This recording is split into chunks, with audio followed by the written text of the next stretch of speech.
Hello बच्चों, जय हिंद, नमस्कार। स्वागत है एक बार फिर से। मैं अमित शर्मा एक बार फिर से आप लोगों के समक्ष आ गया हूँ लेकर के एक बहुत ही बेहतरीन टॉपिक एंड वीडियो, जहाँ पे कंप्लीट आईसीएसई बोर्ड की जो बैकग्राउंड डिटेल्स है यहाँ पे आपको मिल जा रहा है। पूरी जावा प्रोग्रामिंग में आपको क्या डिटेल्स पढ़नी है, यहाँ पे मैं एक शॉर्ट आपको पूरा डिटेल्स दे देता हूँ कि चैप्टर्स में आपने ब्लूजे में क्या पढ़ना है, आपको ये सारी डिटेल्स में दे देता हूँ। तरीके का कह सकते हो रिवीजन टूर ऑफ क्लास 9, ठीक है, and starting chapter for class 10th ICSE के लिए this video is very important, क्योंकि यहाँ पे मैं कंप्लीट पैकेज आपको देने वाला हूँ। तो बच्चों ध्यान से आपको इस वीडियो को देखना, पूरे वीडियो को एंड तक देखना, क्योंकि इस वीडियो से आपके 40 मार्क्स के इंपॉर्टेंट क्वेश्चंस यहाँ से कवर हो सकते हैं। इवन पूरी प्रोग्रामिंग का एक बैकग्राउंड डिटेल्स आपके माइंड में सेट हो सकता है। ओके गाइस, तो चलिए स्टार्ट करते हैं आज का topic, revision tour of Java programming या जावा प्रोग्रामिंग के बेसिक फंडामेंटल्स डिटेल्स क्या हैं। तो हम इसको स्टार्ट करते हैं। तो सबसे पहले अगर मैं बात करूं प्रोग्रामिंग लैंग्वेज की, तो जावा प्रोग्रामिंग आपका क्या है, एक हाई लेवल प्रोग्रामिंग लैंग्वेज है, और ये टोटल आपका ओप्स कॉन्सेप्ट के बेस पर है। किस कॉन्सेप्ट पे है? ओप्स कॉन्सेप्ट, ठीक है। जावा प्रोग्रामिंग आपका टोटल जो है ओप्स कॉन्सेप्ट पर है, ये आपका ओप्स कॉन्सेप्ट पे है। OOPs means object oriented programming language. OOPs का मतलब आपका क्या हो जाएगा? Object oriented programming. ओप्स आपका क्या है? ऑब्जेक्ट ओरिएंटेड प्रोग्रामिंग बेस है। एंड जो प्रिंसिपल ऑफ ओप्स होते हैं बेसिकली यहाँ पे 4 प्रिंसिपल हो जाएगा बेटा। एक आपका हो जाएगा डेटा एब्स्ट्रैक्शन,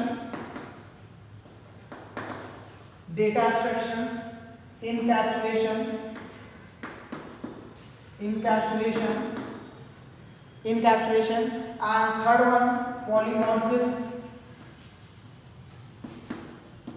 and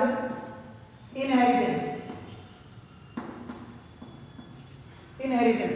तो ये 4 इंपॉर्टेंट फीचर्स आ जाते हैं, data abstraction, encapsulation, polymorphism and inheritance, ठीक है। तो बच्चों ये ओप्स कॉन्सेप्ट को आपको ध्यान देना है। ओप्स कॉन्सेप्ट क्या होता है? ओप्स एडवांटेजेस ऑफ ओप्स आ गया, तो there are basic 4 advantage: data abstraction, encapsulation, polymorphism and inheritance. इसके बाद में आपको आ जाना बेटा जावा पे, ठीक है। जावा पे आ जाना है। जावा आपका एक ऑब्जेक्ट ओरिएंटेड प्रोग्रामिंग लैंग्वेज होता है, जिसको कि जेम्स गॉसलिंग ने डिस्कवर किया था। जिसको फाउंडर कौन थे जावा के? फादर ऑफ जावा किसको कहा जाता है? फादर ऑफ जावा की बात की जाए तो जेम्स गॉसलिंग ने इसको बताया था इन 1995 में सबसे पहले इन्होंने बताया था। जावा का ओल्ड नेम आपका था ओक। जावा का ओल्ड नेम क्या था? ओक था। जावा का ओल्ड नेम क्या था? ओक था, ठीक है। और जो जेम्स गॉसलिंग थे ये इन्होंने सन माइक्रो सिस्टम ने दिया था। सन माइक्रो सिस्टम ने जावा को इंट्रोड्यूस किया था। तो सन माइक्रो सिस्टम ने जावा को इंट्रोड्यूस किया था। James Gosling father of Java है, ठीक है। और जावा का ओल्ड नेम क्या था आपका? ओक था। क्लियर? इतनी बातों को आपको याद रखना है। अब हम आते हैं फीचर्स ऑफ जावा की। अगर मैं बात करूं जावा की क्या इंपॉर्टेंट फीचर्स हो सकते हैं, तो जावा आपका सबसे पहले रोबस्ट लैंग्वेज है, ठीक है। एंड ऑब्जेक्ट प्लेटफॉर्म इंडिपेंडेंट है। आप क्या बोल सकते हो? प्लेटफॉर्म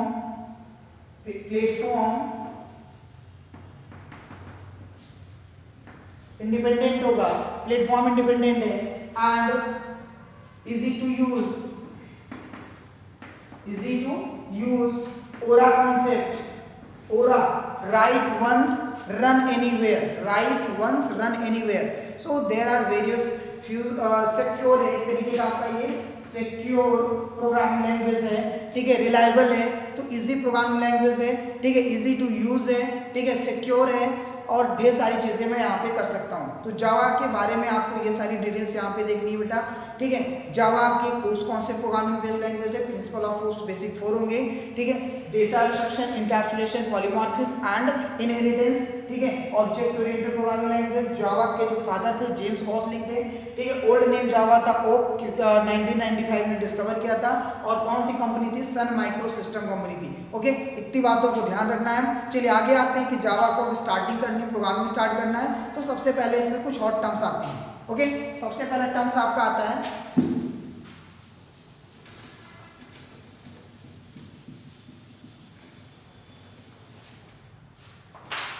सो सबसे पहला टर्म आता है बेटा कैरेक्टर सेट। स्टार्ट करते हैं सबसे पहले आपने पढ़ा होगा इसमें कैरेक्टर सेट, जहां पे कैरेक्टर सेट हमारा बेसिकली जावा में 2 कैरेक्टर सेट होता है। एक आपका आता है ASCII एंड सेकंड होता है आपका Unicode. ASCII and Unicode.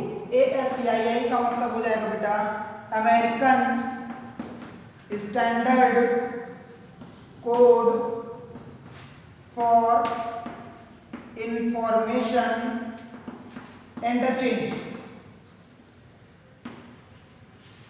American standard code for information interchange, कई बार एग्जाम में इसके फुल फॉर्म पूछ ले जाते हैं। ASCII का फुल फॉर्म क्या होगा? सो American standard code for information interchange इसका फुल फॉर्म होगा। एंड सेकंड आपका था Unicode. American standard code for information interchange ने कुछ कोड दिए थे जहां पे हाई लेवल लैंग्वेज में हम उनको कोडिंग करवाए थे। कोडिंग क्या थी इनके लिए, इसको आपको याद रखना जरूरी है। कैपिटल A to Z के लिए 65 to 90, capital A to Z के लिए 65 to 90, small a to Z के लिए 97 to 122 एंड नंबर्स डिजिट के लिए 0 to 9, 48 to 57। ये इन्होंने कुछ कोडिंग दे दी थी कि हाई लेवल लैंग्वेज में capital A to Z 65 to 90, that means इसका बाइनरी जो होगा वो उसके लिए लो लेवल लैंग्वेज में मशीन में कन्वर्ट कर देगा। A to Z के लिए 97 to 122 एंड 0 to 9 के लिए 48 to 57।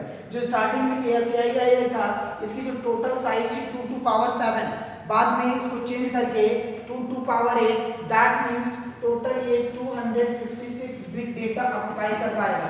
टोटल ये 256 बिट डेटा पे वर्क करेगा। ठीक है, तो इसको आपको बच्चों ध्यान रखना इतना 256 बिट पे ये वर्क करेगा। ठीक है, बाद में यूनिकोड आया जो इसी का एक्सटेंडेड वर्जन था। यहाँ पे ढेर सारी लैंग्वेज को यहाँ पे वेरीफाई किया गया, इवन हमारा हिंदी लैटिन वर्ड भी जो देवनागरी लिपि इसमें ऐड हुआ है। ठीक है, तो यूनिकोड आपका जो 64 बिट, ठीक है, ये वर्क करता है। ढेर सारी लैंग्वेज जो है इसमें आ गई। ठीक है, ढेर सारे सिंबल्स आ गए। तो आजकल जो हम यूज कर रहे हैं जावा पे वो हम यूनिकोड पे यूज कर रहे हैं। तो आपने यहाँ पे क्या पढ़ा? कैरेक्टर सेट पढ़ा। इसको आपको बेटा ध्यान रखना है। अगला टॉपिक जो हमारा आता है कैरेक्टर सेट के बाद में, नेक्स्ट टॉपिक आपने पढ़ा है जावा टोकन्स। क्या पढ़ा आपने? जावा टोकन्स। तो चलिए यहाँ पे देख लेते हैं जावा टोकन्स क्या होते हैं हमारे। जावा टोकन्स, ठीक है, टोकन्स मींस यहाँ पे कि जस्ट स्टार्टअप। ठीक है, कि किसी भी चीज को आप स्टार्ट करना तो छोटे छोटे पार्ट्स होते हैं, जस्ट स्मॉल बिल्डिंग आप प्रोग्राम कर सकते हो कि, तो यहाँ पे जावा टोकन्स होते हैं। जावा टोकन्स को हम बेसिकली 4-5 पार्ट्स में क्लासिफाइड कर देते हैं। ठीक है, सबसे पहले आपका हो जाता है आइडेंटिफायर आते हैं, कीवर्ड्स होता है, ऑपरेटर्स होते हैं, लिटरल होता है आपका, लिटरल्स होते हैं, एंड पंक्चुएटर्स एंड सेपरेटर्स।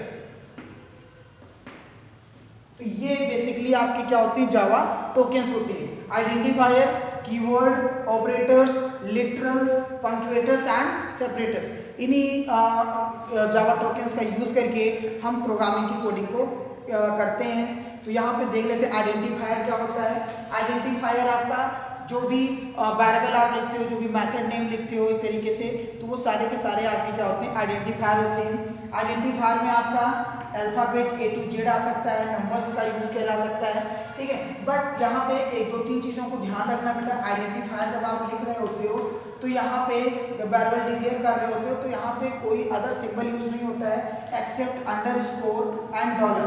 ये दो हमारे एक्सेसिबल होते हैं, इसके अलावा आइडेंटिफायर में किसी अदर सिंबल का हम यूज नहीं कर सकते हैं। और जो आइडेंटिफायर स्टार्ट होगा वो हमेशा आपका या तो लेटर से स्टार्ट होगा, ठीक है, या तो डॉलर सिंबल से, अंडरस्कोर से, कभी भी नंबर से या अदर स्पेशल ऑपरेटर या स्पेशल सिंबल से स्टार्ट नहीं होगा। ठीक है, जो भी मेथड नेम, वेरिएबल डिक्लेरेशन आप करते हो, ठीक है, क्लास बनाते हो, सारे के सारे आपके क्या होते हैं? आइडेंटिफायर होते हैं। Keyword that is also known as reserve word, इसको हम क्या बोलते हैं?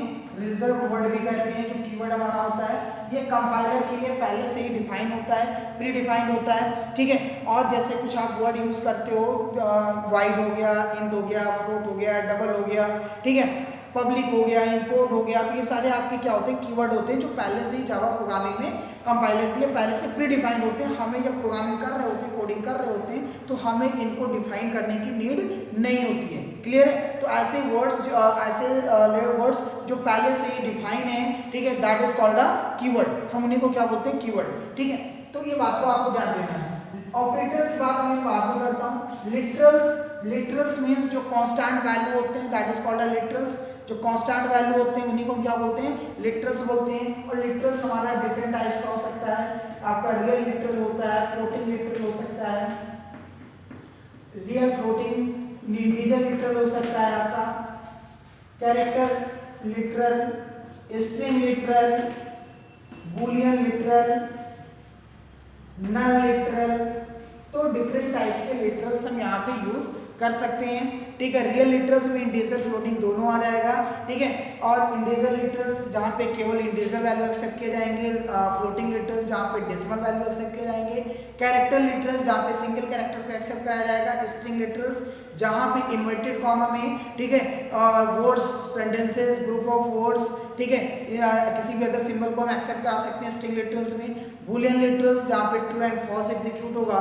नल लिटरल्स /0 के साथ इंडिकेट करेंगे, /0 के साथ इंडिकेट करेंगे, जहाँ पे कोई लिटरल्स नहीं होता वहाँ पे नल लिटरल्स इंडिकेट कर सकते हैं। तो लिटरल्स का मतलब बेटा क्या होता है? आपका कांस्टेंट वैल्यू होता है। ओके, लिटरल्स के बाद आपका पंक्चुएटर्स एंड सेपरेटर्स। दैट मीन्स जब आप प्रोग्रामिंग कोडिंग कर रहे हो तो आपको कुछ पंक्चुएट करने की जरूरत पड़ेगी, सेपरेट करने की जरूरत पड़ती है। ठीक है, जैसे कर्ली ब्रैकेट लगाते हो, स्क्वायर ब्रैकेट लगाते हो, राइट पैरेंथेसिस होता है। ठीक है, सबस्क्रिप्ट आप बनाते हो, कॉमा लगाते हो, सेमीकोलन करते हो, डॉट लगाते हो। ठीक है, तो ये सारे आपके क्या कहलाते हैं? पंक्चुएटर्स और सेपरेटर्स कहलाते हैं कि प्रोग्रामिंग कोडिंग के दौरान आपको चीजों को पंक्चुएट करने की जरूरत पड़ती है। ठीक है, तो यहाँ पे पंक्चुएशन मार्क्स होता है। इसके बाद बेटा आपका बचता है ऑपरेटर्स। क्या बचता है यहाँ पे आपका? ऑपरेटर्स दैट मीन्स जब आप अर्थमेटिकल, लॉजिकल, कॉन्सेप्चुअल ऑपरेशन कर रहे होते हो तो वहाँ पे कुछ अर्थमेटिक ऑपरेटर्स की सिंबल की नीड होती है। तो यहाँ पे हमारा ऑपरेटर्स क्या होता है कि वेरिएबल के बीच में जो ऑपरेशंस होते हैं, एडिशन, सब्सट्रैक्शन, मल्टीप्लिकेशन, डिवीजन या जो भी आप ऑपरेशन कर रहे होते हो उसके लिए हमें यहाँ पे ऑपरेटर्स की नीड होती है। ऑपरेटर्स को बेटा यहाँ पे मैं अलग एक टॉपिक में आपको बता रहा हूँ, क्योंकि ऑपरेटर्स एक ब्रॉड आपका क्लासिफिकेशन है। मैं क्लियर आपको पूरा सारी चीजें बता दे रहा हूँ।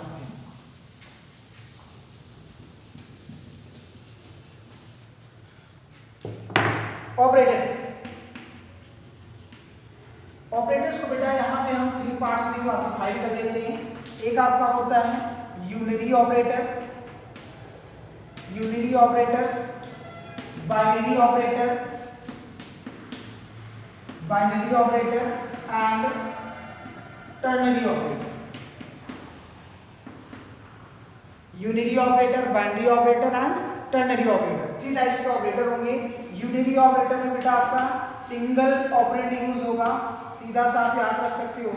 सिंगल ऑपरेंड, यूनिरी मतलब एक, सिंगल ऑपरेंड आएगा तो यूनिरी ऑपरेटर बनेगा। बाइनरी मतलब 2, तो यहाँ पे आपका डबल ऑपरेंड आएगा।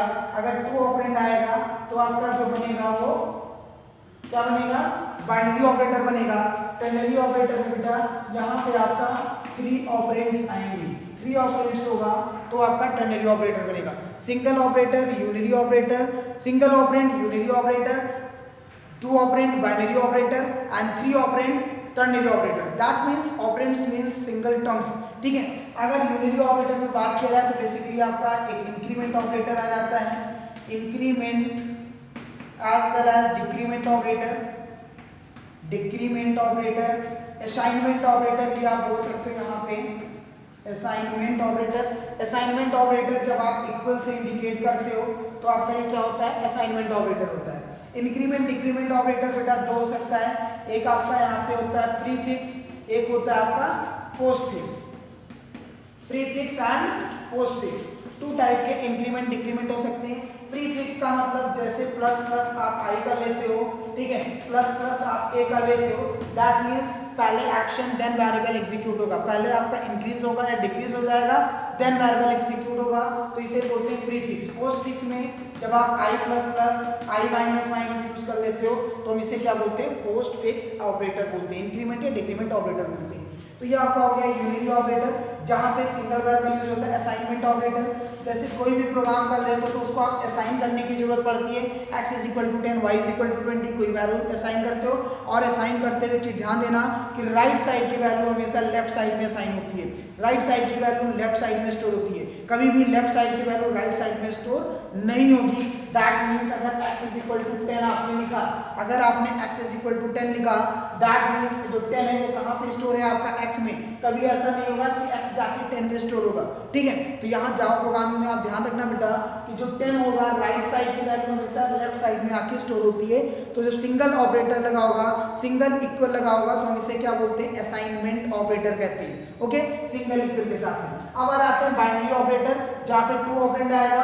तो बाइनरी ऑपरेटर में हम 2-3 पार्ट में डिवाइड कर लेते हैं, जैसे कि आपका एक होता है arithmetic operator, relational operator and logical operator, ठीक है। Arithmetical operator, relational operator and logical operator. Arithmetic operator plus minus into division and reminder, plus minus division into and reminder, ऐसे जो ऑपरेटर होते हैं, ठीक है, जहां पे आप addition, subtraction, multiplication, division, reminder आप फाइंड आउट करते हो, तो वहां पे 2 वेरिएबल आते हैं, 2 वेरिएबल के बीच में हम इन ऑपरेटर को एग्जीक्यूट कराते हैं। तो ऐसे ऑपरेटर्स क्या कहलाते हैं, आपके अरिथमेटिक ऑपरेटर्स कहलाते हैं, ठीक है। हमेशा इनकी जो वैल्यू, रिटर्निंग वैल्यू होगी वो आपका एक रियल नंबर्स होगा, डेसिमल भी हो सकता है, इंटीजर भी हो सकता है। सेकंड आपका था relational operator, less than, greater than, less than equal, greater than equal, double equal and not equal, ये सारे आपके जो आएंगे रिलेशनल ऑपरेटर हो जाएंगे। जहां पे कंपेयरिंग किया जाएगा डेटा को कंपेयर करने के लिए रिलेशनल ऑपरेटर का यूज करेंगे। और याद रखना रिलेशनल ऑपरेटर हमेशा बूलियन वैल्यू रिटर्न करेगा। बूलियन वैल्यू मींस या तो ट्रू रिटर्न करेगा या तो फॉल्स रिटर्न करेगा, ओके। नेक्स्ट आता है टर्नरी ऑपरेटर। टर्नरी ऑपरेटर बेटा 3 होते हैं, एक आपका होता है एंड ऑपरेटर, लॉजिकल एंड और एंड नॉट, ये 3 ऑपरेटर, सॉरी लॉजिकल ऑपरेटर में आपका क्या आएगा, 3 आएगा। लॉजिकल ऑपरेटर में आपका 3 आएगा, एंड और नॉट। एंड मींस जब कोई एक्सप्रेशन लिखा जाता है तो हम उसको एंड सिंबल के साथ लिखते हैं। एंड का मतलब जब दोनों कंडीशन ट्रू हो, दोनों कंडीशन ट्रू होगा सो हमारा एंड एग्जीक्यूट करेगा।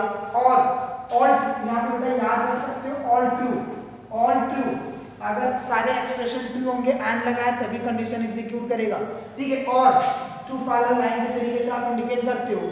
और पे याद रखना एनीवन, अगर 2 कंडीशन आपने लगाया हुआ है, कोई भी एक कंडीशन अगर ट्रू है तो हमारा वहां पे और एग्जीक्यूट कर जाएगा, ठीक है। एंड नॉट में एक्सक्लेमेशन साइन, जब हमारा कंडीशन इक्वल नहीं होगा, ये भी एक बूलियन वैल्यू ही रिटर्न करेगा, ठीक है। तो आई होप समझ में आ गया होगा कि ऑपरेटर में, बाइनरी ऑपरेटर में क्या आते हैं, 3 होते हैं, arithmetic operator, relational operator and logical operator. Arithmetic operator में plus, minus, into, divide, remainder, ठीक है, जिसे आप मॉड्यूलस बोलते हो, मॉड्यूलस ऑपरेटर। ये अरिथमेटिक ऑपरेटर का यूज कैलकुलेशन करने के लिए यूज किया जाएगा, ठीक है। एंड रिलेशनल ऑपरेटर वैल्यू को कंपेयर करने के लिए यूज किया जाएगा। और रिलेशनल ऑपरेटर में less than, greater than, less than equal, greater than equal, double equal and आपका नॉट इक्वल आएगा, ठीक है। तो रिलेशनल ऑपरेटर का यूज वैल्यू को कंपेयर करने के लिए यूज किया जाएगा। थर्ड आपका आता है लॉजिकल ऑपरेटर, जहाँ पे एंड और नॉट आते हैं। एंड ऑपरेटर का यूज जब 2 एक्सप्रेशन को हमें कंबाइन करना होता है, दोनों कंडीशन ट्रू होगी तो हम एंड ऑपरेटर का यूज करते हैं। एनी वन ट्रू है तो वहां पे और ऑपरेटर करते हैं, कोई भी ट्रू नहीं है तो नॉट ऑपरेटर का यूज करते हैं। तो ये आपका हो गया logical operator and binary operator. Last आपका आता है टर्नरी ऑपरेटर। टर्नरी ऑपरेटर में क्या होगा बेटा, यहाँ पे 3 ऑपरेंड्स होंगे। 3 ऑपरेंड्स का मतलब a is greater than b, exclamation sign a और b। कुछ ऐसे एक्सप्रेशन आपको लिखा हुआ मिलेगा, कुछ ऐसे एक्सप्रेशन आपको लिखा हुआ मिलेगा, a is greater than b, question mark a और b। कंडीशन यहाँ पे सबसे पहले कंडीशन चेक होगा। अगर कंडीशन आपका ट्रू है, कंडीशन ट्रू है, देन फर्स्ट वैल्यू आउटपुट के फॉर्म में प्रिंट करेगा। अदरवाइज अगर कंडीशन फॉल्स होगा तो सेकंड वैल्यू रिटर्न करेगा। याद रखना बेटा, टर्नरी ऑपरेटर में अगर कंडीशन ट्रू है तो फर्स्ट वैल्यू प्रिंट करेगा, अगर कंडीशन फॉल्स है आपका तो सेकंड वैल्यू प्रिंट करेगा। तो यह आपका था ऑपरेटर, जो बहुत ही इंपॉर्टेंट है, आपको इसको ध्यान रखना है क्योंकि प्रोग्रामिंग में आप इन बेसिक ऑपरेटर्स का यूज करने वाले हो। तो यह आपका था जावा टोकन्स। जब आपने जावा टोकन्स बना लिया तो अगली बात हम आते हैं डेटा टाइप की।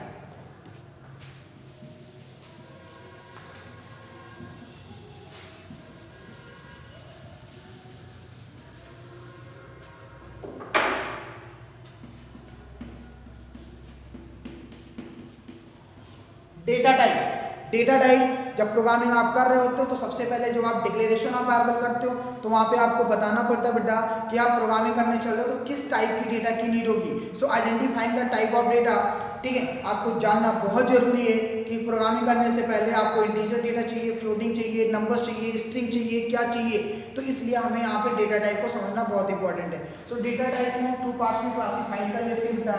एक आपका होता है प्रिमिटिव डेटा टाइप, एक आपका होता है primitive data type and second आपका हो जाएगा non primitive data type, non primitive data type, primitive data type and non primitive data type. 2 type के डेटा टाइप हो जाएगा। प्रिमिटिव डेटा टाइप में बेटा तो आप यहाँ पे अगेन क्लासिफाई कर सकते हो numeric and non numeric, numeric and non numeric data type. 2 type हो जाएगा न्यूमेरिक एंड नॉन न्यूमेरिक।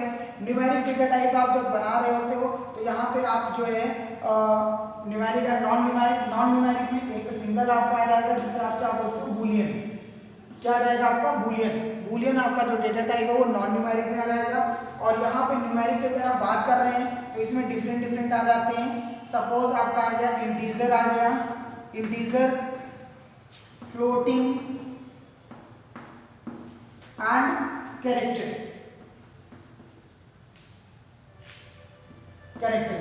तो 3 यहाँ पे आ जाएगा बेटा integer, float and character. Integer के लिए जो आप डेटा टाइप यूज करोगे वो आपका यूज करते हो byte, short, int and long, int and long.